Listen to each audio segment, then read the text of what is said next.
Hello, friends.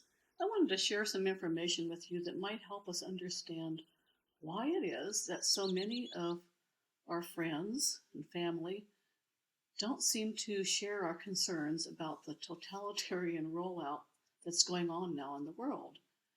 They believe that the concern is about the virus is valid and that those who resist the experimental vaccination, which has been causing a lot of deaths and serious symptoms for people, including heart attacks, serious neurological issues, blood clots, and many other things, and death. Why did they buy that narrative when we've been trying to show them information and data that just any thinking person would have to say, this doesn't seem right? If you look past CNN and the censorship on Facebook, you'll find all kinds of data that shows you that the lockdowns, mandates, the vaccines are not really making a difference and aren't necessary, that the disease is not really that bad. All-cause mortality has not really changed in the last year or two.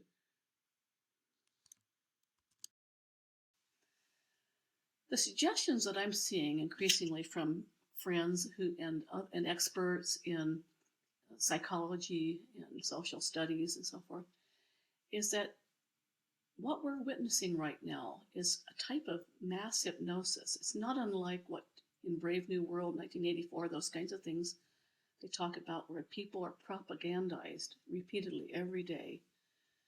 And the way this seems to work is, first of all, we need to know that about a quarter of the population, in general, kind of stage hypnosis and that kind of thing, is very susceptible, perhaps it's gullible or whatever. They just go right under. They buy whatever is being said. About a fourth of the population is the opposite. They say, what's going on here? I don't quite get this. They're very hard to induce into a hypnotic state because they're questioning things and they don't want to be controlled. And then about half the population somewhere in the middle and can be influenced in either direction by how they see other people reacting. So it's critical for those of us who are in the more, I don't buy into this quarter, to try to keep repeating our message, getting information out there, and trying to help awaken others who are into this hypnosis, who've bought into this narrative, which is not supported by the data. As you can see, just on my Rumble channel here, I have a number of videos that I've been mirroring that bring out this evidence, and you can find it all over the place. One of my favorite sources is The Highwire with Del Bigtree. But anyway, so the question is, how do we shift the narrative? How do we shift the belief in the narrative? And what some psychologists who specialize in this kind of thing are saying, what we need to realize is that there are certain phenomena that need to be present in society that allow us to be vulnerable to mass hypnosis. This is a summary from some information from a video that was posted called Why Do So Many Still Buy Into the Narrative? And it's on the Pandemic podcast. And it is an interview with Dr. Matthias Desmet, professor of clinical psychology from Belgium. And he's a specialist in understanding what he calls mass formation, or another word for it would be mass hypnosis of society. And he says there's several conditions that are necessary in society to allow this to happen, and it is something that can lead to totalitarianism. First, there is a lack of social connectedness. Really, this has been going on for a long time and has a lot to do with the scale of our society, with the urbanization, of the impersonal nature of driving a car down a freeway versus living in a village and meeting at the village well. It's been happening more and more with bureaucracies and with rules and things that dehumanize people. Just a lack of social bonds. And you can see this happening in our society more and more as people move around and have temporary situations and jobs and just don't have as much connection. We get lost in our computers, we're looking at our screens all the time instead of each other. And of course, there's also an increase in households with just one person in them, in divorce, and in all these kinds of ways that people are apart. A change of urban design, so there's Not so many front porches is even a significant factor. A second thing is a lack of meaning and purpose. So many people have lost that, whether it's due to a lack of spirituality, we might say, to understand, to sensing a deeper meaning in life, to love, to connect, to become connected with God, with nature, to have something of service that we do, those kinds of things. And more people are kind of lost in narrow things that they do and just materialistic living. So that's kind of created part of it. I've noticed that many of the leaders in the truther movement, in looking behind the COVID narrative, actually are people of faith, especially Christians. And it may be that they are not as vulnerable to these other narratives because they already have a deeper meaning and purpose in their lives. Dr. Desmet suggests that the third precondition that lead to mass formations that lead to totalitarianism is a general free-floating anxiety level in the society. Free-floating anxiety that's not necessarily connected to a particular object. And there's many things in our world, of course, today that are creating a sense of anxiety, forecasts about the future that don't sound so good, like lack of resources, ecological destruction, economic threats, those health threats. There's a lot of things that have caused society in general to feel anxious. And so it becomes kind of a free-floating anxiety. And what this Dr. Desmet says is that when we can kind of focus that free-floating anxiety in on a particular object of anxiety, such as the coronavirus, and we're offered a solution to it, lockdowns, masks, mandates, vaccines, all that, then we lose our ability to think critically. Our field of attention narrows down, and we just focus in on this one thing. Oh, that's the problem, and that's the solution. The fourth thing, which is similar, just a different type of affect, is a free-floating aggression, frustration, anger, and a lot of that is just another side of those other causes I just mentioned for anxiety. So those two things together, those two affects, kind of push people to want to find a solution. So let's recap the precursors to mass formation or hypnosis that lead to a totalitarianism: lack of social bonds, lack of purpose and meaning, widespread anxiety, and widespread frustration. To this, I would add over-identification with your tribe so that it's hard to think outside the box. This is really evident in America, where people are lining up on the left or the right with the Democrats or the Republicans, and it's very difficult for people to change their views when they see that other people in their party and their identified tribe is thinking a certain way. And the tendency of human beings to conform to and obey authoritarian leaders.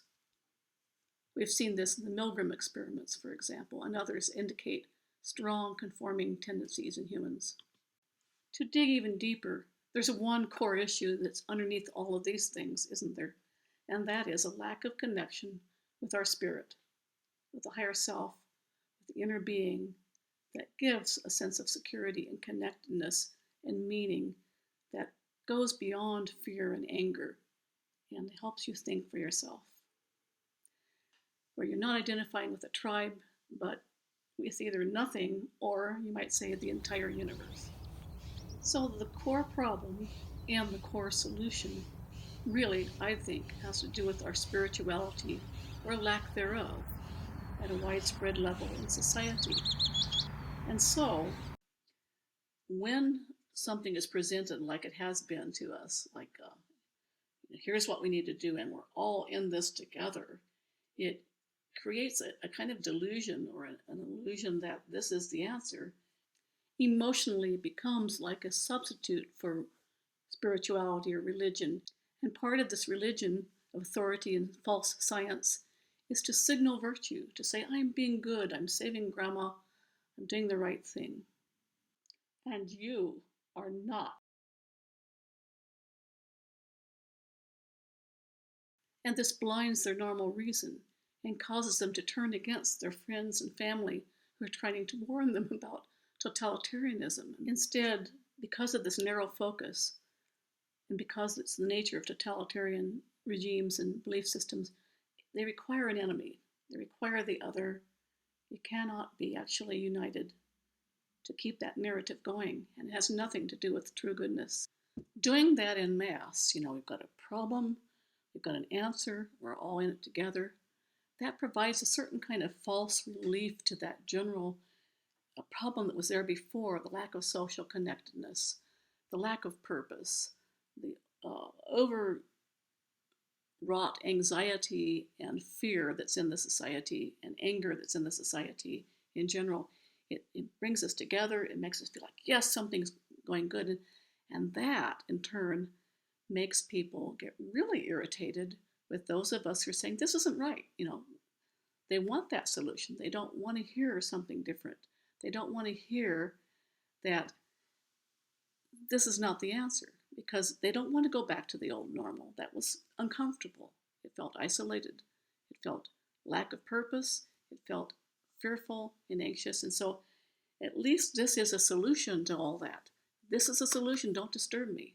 That's kind of the feeling, the attitude that he's saying underlies this and helps keep the narrative going. And that's the kind of conditions that sets up a totalitarian regime. And he distinguishes totalitarianism from a dictatorship. In a dictatorship, people go along with it knowing that it's crazy, but they just are afraid because they could get killed or imprisoned or whatever if they don't go along with it.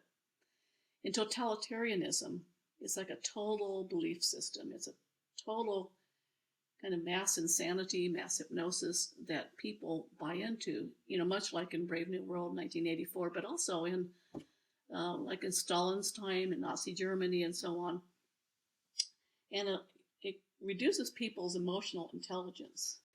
And he notes that oftentimes the higher the person's education, the more likely they are to go along with a mass formation like this. It's not necessarily about intelligence or reason as we would usually think of them.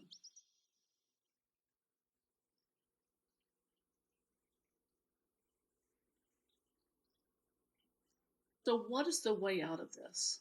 Well, first of all, this guy says he thinks that totalitarian systems always collapse eventually of their own insanity, basically, and dysfunction. They turn against their own population, and it just becomes untenable.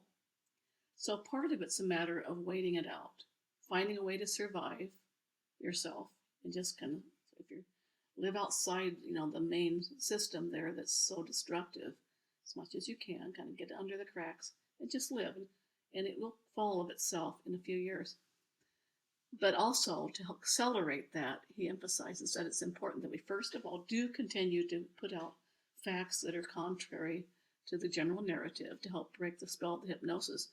But most of all, to address that issue of affect, of emotion. So he suggests that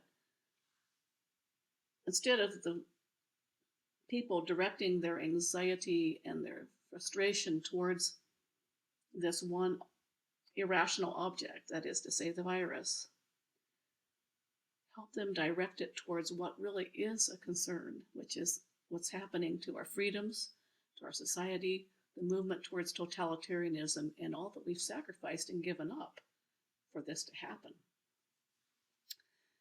So it's like when Trump was talking about the cure is worse than the disease. Yes, and people need to see that.